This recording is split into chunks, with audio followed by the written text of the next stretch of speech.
नमस्कार मित्रांनो, स्वागत आहे आपल्या आमच्या यूट्यूब चॅनेल महाजॉबमध्ये.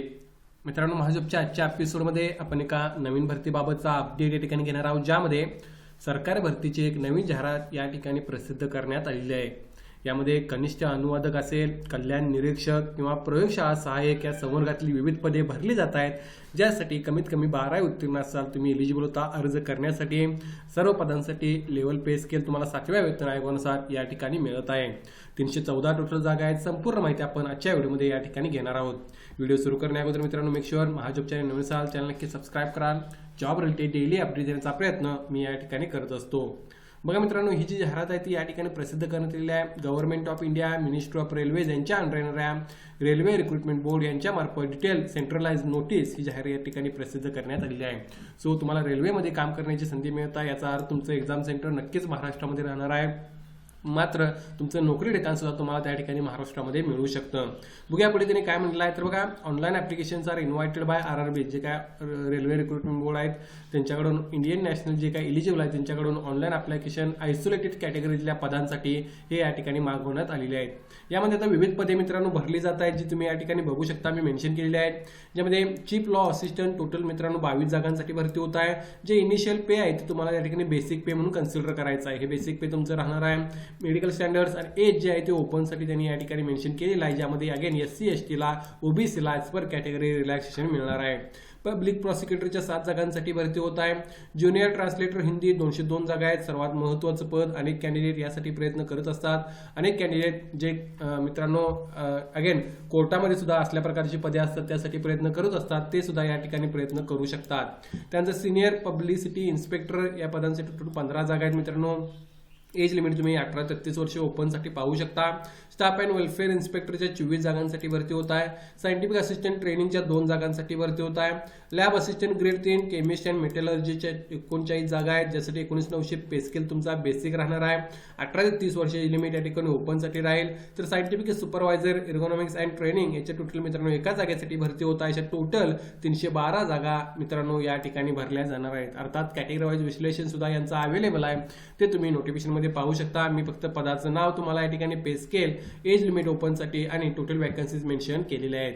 पुढे आपण बघूया यासाठी लागणारं क्वालिफिकेशन काय आहे. तर बघा, चीफ लॉ असिस्टंटसाठी युनिव्हर्सिटी डिग्री इन लॉ आणि कमीत कमी 3 वर्षाचा तुमचा एक्सपिरियन्स या ठिकाणी असणे आवश्यक आहे अप्लाय करण्यासाठी. सर ही गोष्ट असेल तर तुम्ही नक्की या ठिकाणी पदासाठी अप्लाय करू शकता. लेवल तुमचा पे स्केल मित्रांनो भरपूर चांगल्या प्रकारचं तुम्हाला या पदासाठी मिळत आहे.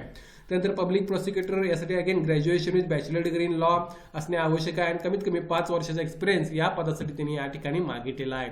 त्यानंतर पुढचं पद आहे ज्युनियर ट्रान्सलेटर हिंदी. यासाठी मित्रांनो मास्टर डिग्री एकतर हिंदी किंवा इंग्लिशमध्ये किंवा रिस्पेक्टिव्ह फील्डमध्ये तुमचे असणे आवश्यक आहे. यापैकी कोणतेही क्वालिफिकेशन तुमचं असेल मित्रांनो तिन्हीपैकी, तर तुम्ही या ठिकाणी अप्लाय करू शकता. प्लस तुम्हाला डिप्लोमा सर्टिफिकेट कोर्स ट्रान्सलेशनचा असणे आवश्यक आहे या पदांसाठी अप्लाय करण्यासाठी. सर्वात जास्त जागा या पदाच्या आहेत, ज्यासाठी तुम्ही प्रयत्न करू शकता.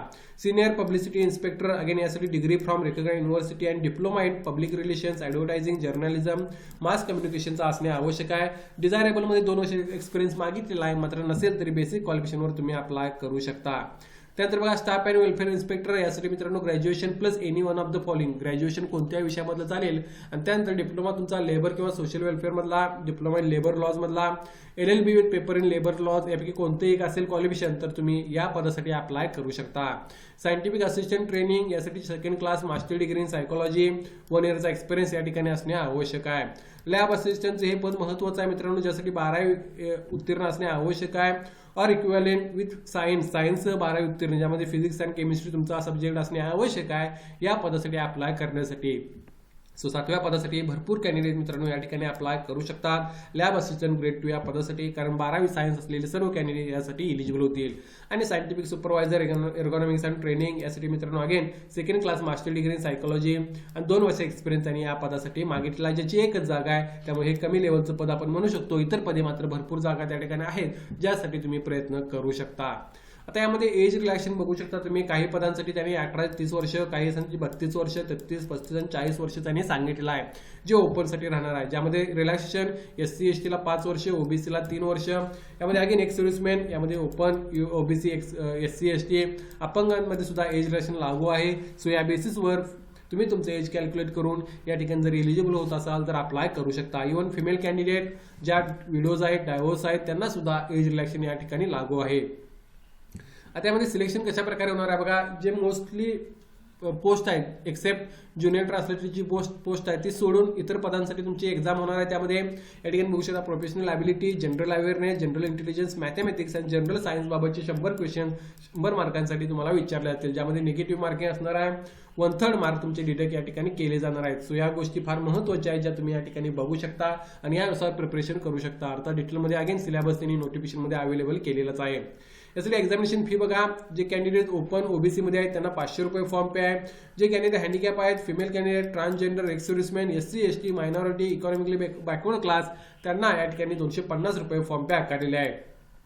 EBC not be confuse with OBC आणि EWS असंही त्यांनी सांगितलं आहे. सो ही फी तुम्हाला त्या ठिकाणी भरायची आहे आणि कॅन्डिडेट जे मित्रांनो फर्स्ट स्टेज CBT अटेंड करतील त्यांना त्या ठिकाणी रिफंड मिळेल असं त्यांनी सांगितलं आहे. सो ही फी रिफंड होणार आहे. त्या पॉईंट ऑफ व्ह्यूने तुम्ही या ठिकाणी सध्या फी भरणे आवश्यक आहे आणि तुम्ही एक्झाम त्या ठिकाणी अपियर झाल्यानंतर तुमची फी त्या ठिकाणी रिफंड केली जाईल. यासाठी महत्त्वाचे डेट्स बघा. 30/12/2025 पासून मित्रांनो ऑनलाईन ऍप्लिकेशन यासाठी सुरुवात होत आहे. 29/1/2026 पर्यंत तुम्ही ऑनलाईन अप्लाय करू शकता. तुमची एक्झाम कशा प्रकारे असणार आहे, कुठे असणार आहे, त्या सर्व गोष्टी तुम्हाला नंतर समजतील. मात्र RRB साठी जशा प्रकारे अप्लाय केलं जातं तशाच प्रकारे तुम्ही RRB मार्फत यासाठी ऑनलाईन अप्लाय करू शकता, ज्याची लिंक मी डिस्क्रिप्शनमध्ये मेन्शन करेन. फार चांगली संधी आहे मित्रांनो, तुम्ही प्रयत्न या ठिकाणी करणे आवश्यक आहे. या भरतीबाबत काय डाऊट असेल तर कमेंट करून विचारा. व्हिडिओ नक्की लाईक करा. अशाच प्रकारचे डेली अपडेट देण्याचा प्रयत्न मी या ठिकाणी करत असतो. धन्यवाद.